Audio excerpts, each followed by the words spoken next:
Hello po mga Taurus. Ito po ang ganap sa inyo sa June 16 hanggang June 30. Ito po ay kalahating buwan ng June mga Taurus. Paalala po na ito po ay general reading. Hindi po ito personal reading. Simulan na po natin.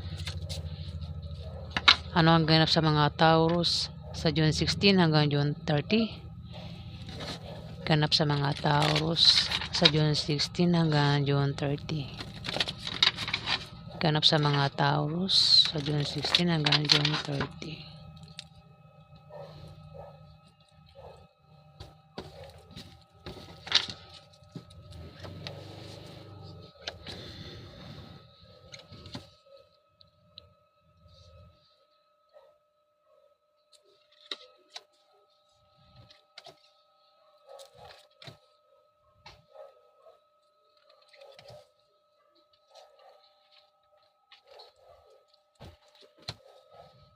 Taurus, mag-ingat ka sa manloloko sa kalahating buwan ng June dahil maaari kang maloko.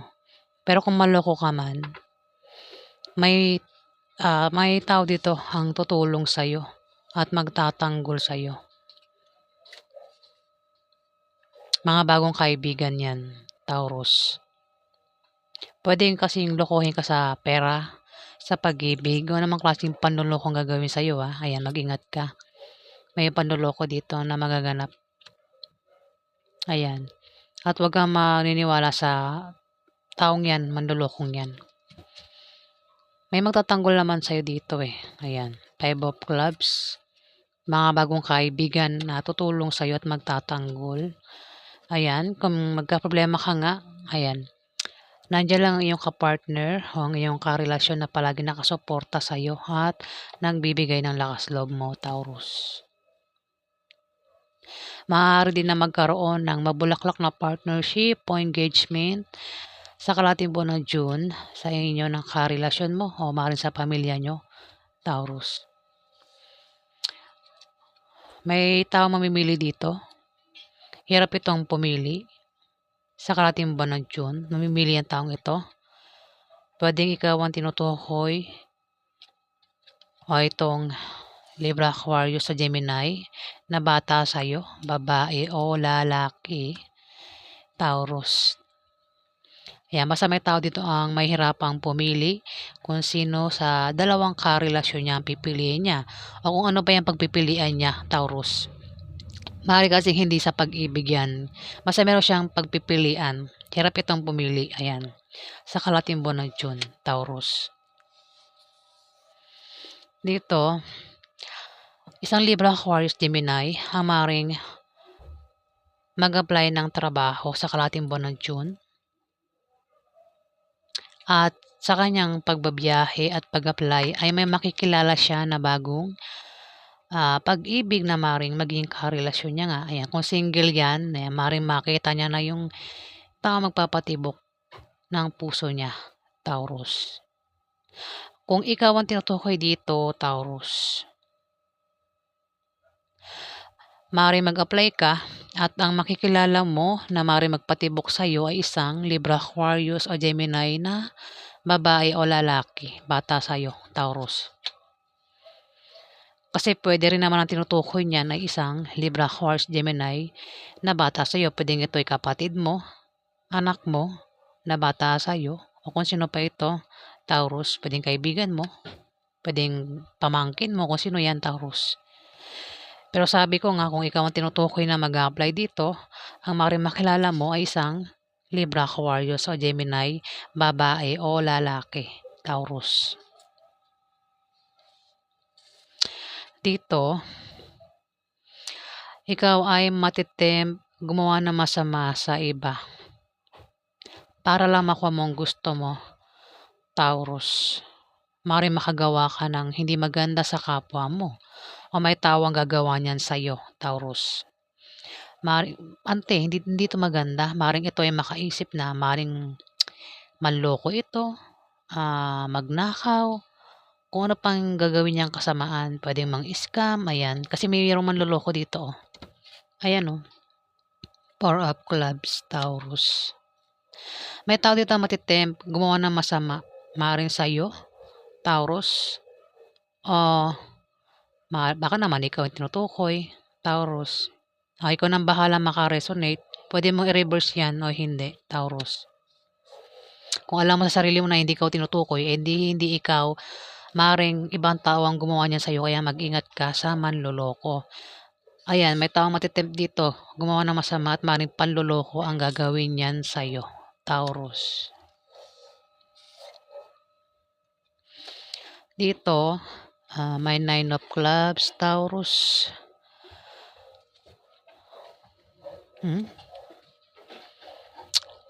Sabihin ko na lahat ng meaning para sa ibang mga nanonood. Tsaka para may magandang naman para may magandang meaning din may maganda rin akong masabi.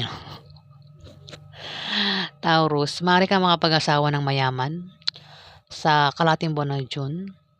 Kung single ka, ayan, maaari kang makapag-asawa ng mayaman, Taurus. O baka naman kung may asawa ka, maaaring asawa mo mayaman. O baka ikaw yung mayaman, Taurus. Kung hindi naman, may kamag-anak ka ang maaaring bigyan ka ng pamana.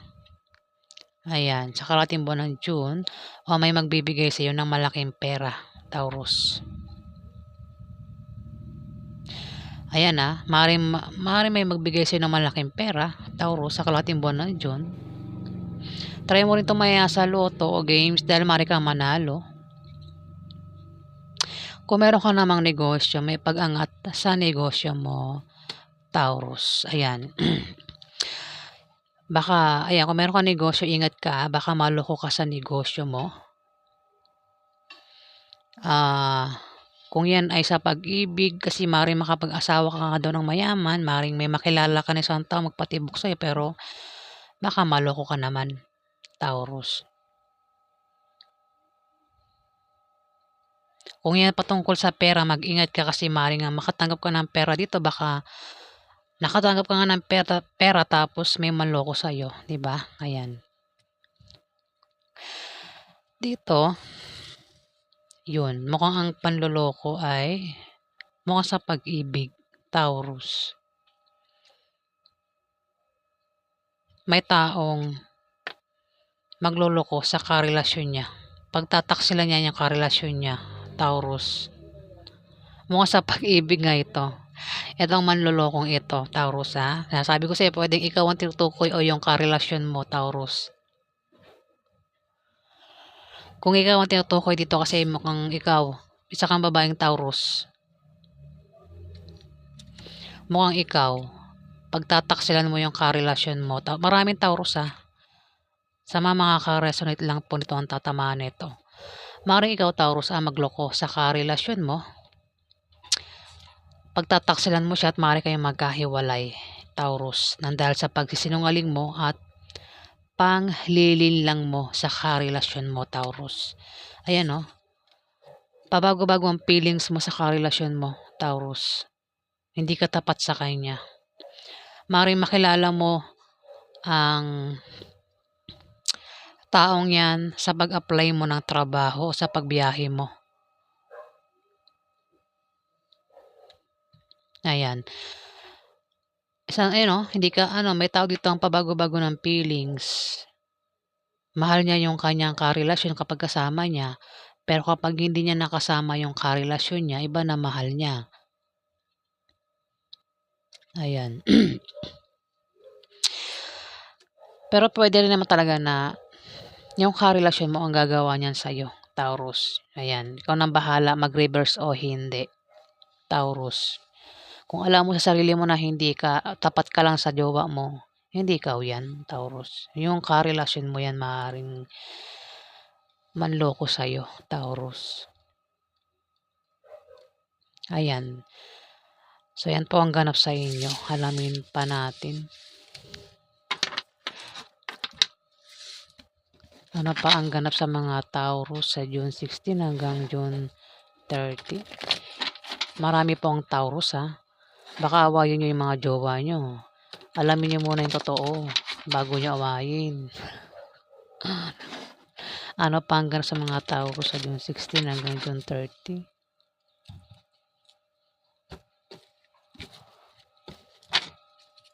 Baka wala namang iba tapos inaaway niyo, 'di ba? Marami kasing Taurus sa mundo. Ilan ba yung pinanganak na Taurus sa mundo? Madaming Taurus.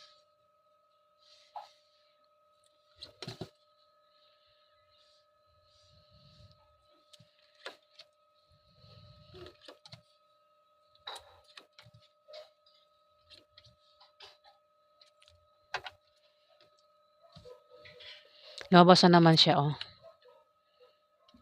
Mm. Maganda ang meaning nito, Taurus, ha. Dito kasi maaari kang makapag-asawa ng mayaman kung single ka, Taurus. Maaari din nabigyan ka ng pamana ng kamag-anak mo o may magbibigay sa'yo ng malaking pera sa kalahating buwan na June. At kung may negosyo ka nga, may pag-angat sa negosyo mo, Taurus. Dito, may taong mamimili dito. Hirap itong pumili kung sino sa dalawang karelasyon niya ang pipiliin niya. Hindi ko alam kung kasi pwede rin naman ang pagpilian nito ay hindi patungkol sa love life. Basta ito'y mamimili, hirap itong pumili. Ayan, Taurus.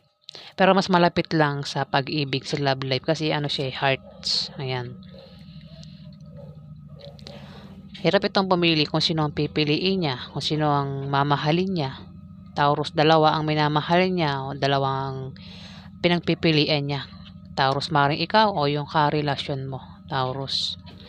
Dito, may taong matitempt dito gumawa ng hindi maganda sa iyo, Taurus, o maring ikaw, Taurus, ang makaisip niyan. At maring may stress din ang taong ito. At pinag-iingat siya sa paglabas-labas niya ng bahay. Kung lumalabas ito ng bahay sa gabi, ayan. Pwede ikaw ang tinutukoy itong Scorpio, Pisces o Cancer.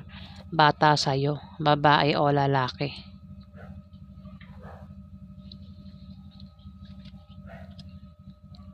Dito, Six of Spades, magkakaroon ka ng mga malit na pagbabagong mararanasan. Yan ay mga improvements na manggagaling sa trabaho mo o sa pakikipag-relasyon mo, Taurus. Pwedeng good or bad, Taurus.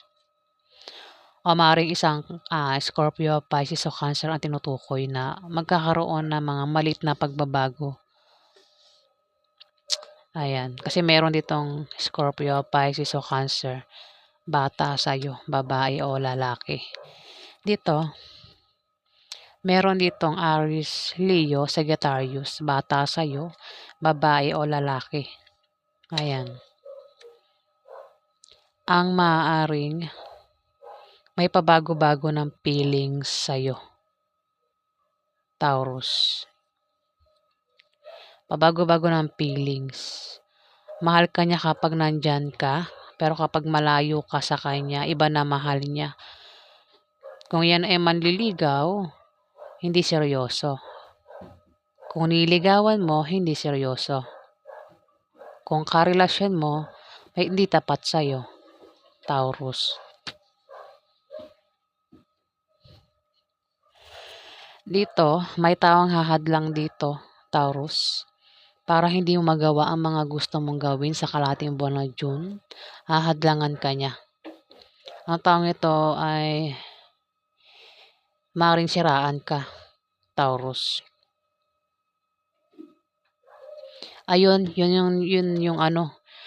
Kasi meron ditong matitempt gumawa ng masama sa iba, maaaring sa'yo. Gawan kanya ng masama. Nabubulol talaga. Maaaring siya isang Scorpio, Pisces o Cancer, Taurus. Ang maaaring matempt gumawa ng masama sa'yo sa kalahating buwan ng June. At dito may tawag dito ang hahadlangan ka. Maring ito ay naiinggit sa'yo dahil sa tagumpay na nakakamtan mo sa trabaho mo. At ito ay gagawa ng paraan para mabago ang takbo ng kaperahan mo Taurus. Kung naman dahilan ng galit niya, basta hahadlangan ka niya, Taurus. Ito ay isang Libra, Aquarius o Gemini babae. Maring ito ay may edad sa'yo, Taurus. Pwedeng ito ay nanay mo, ante mo, ate mo, o ito ay kaibigan ng nanay mo, na naging ka-close mo, Taurus. Basta ito ay may edad sa'yo. Balo yan, Taurus. Ang maring humadlang sa'yo, o ikaw yung humadlang sa kanya. Ha? Pwede mo kasi i-reverse yan. Ikaw na bahala kung i-reverse mo o hindi. Alamin natin yung outcome sa mga Taurus.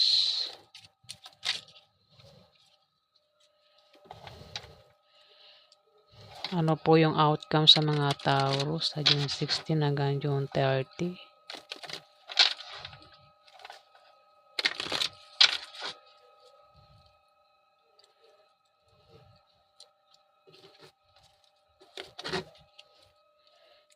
Ano po yung outcome sa mga Taurus sa June 16 hanggang June 30?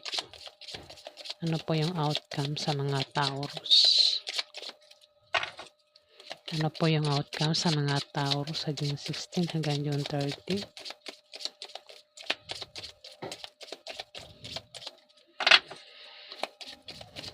Ano po yung outcome sa mga Taurus?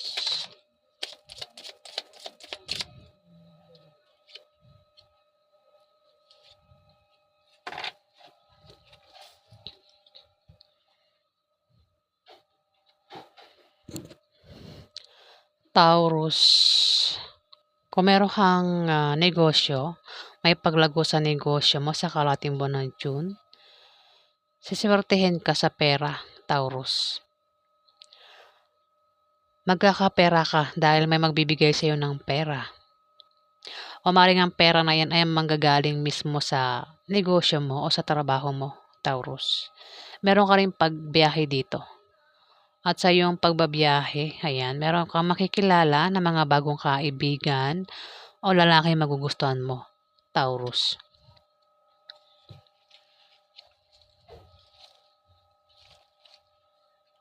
Dito, mag-ingat ka, Taurus. May taong maninibugo sa galit. Hindi ko lang kung anong dahilan ng galit niya. Naninibugo ito sa galit. Pwedeng ikaw, o kung hindi ka ang tinutukoy dito, may tao dito ang maninibugo sa galit. Kaya mag-ingat ka, Taurus. Ang taong ito ay may masamang intention sa'yo. Kung hindi ikaw yan. Pero kung ikaw yan, baka meron kang taong pag-initan, galit na galit ka sa taong yun, at maaaring makaisip ka ng bagay na ikasisira niya, Taurus. Pero kung hindi ikaw yan, may tao dito, Taurus, mag-ingat ka, maaaring makagawa ng bagay na ikasisira mo sa iba. Masama ang intensyon yan sa'yo, Taurus. Pwede yan ay nagseselos o kung naman dahilan ng galit niya, Taurus. Dito, Ace of Diamond, may pagbabagong mangyayari sa iyo sa kalating buwan ng June o maaaring may malalaman kang balita na patungkol sa pera. Maaaring makaisip ka ng pagkakakitaan na lalago. Maaaring magtayo ka ng business sa kalating buwan ng June, Taurus. Pwedeng sideline. Basta ikaw ay makakaisip ng pagkakakitaan, Taurus. Ayan. Kailangan mo lang talagang magsipag para tuloy ang pagpasok ng swerte, Taurus. Kasi kung tatamad-tamad ka, 'di ba? Ay yung swerte stop na rin, 'di ba? Kaya kailangan tuloy-tuloy ang kung gusto mong umasenso, kailangan magsipag, 'di ba? Kung may pangarap sa buhay, kailangan kumilos. Hindi yun nangangarap tapos walang ginagawa. Paano nga naman naasenso, 'di ba? Ayan, Taurus, ang ganap sa inyo sa kalahating buwan ng June. Maraming salamat po sa mga nag-like, nag-comment at nag-subscribe. Sa hindi pa po nakapag-subscribe, pakihit na lang po ang subscribe button, mga Taurus. Maraming salamat po.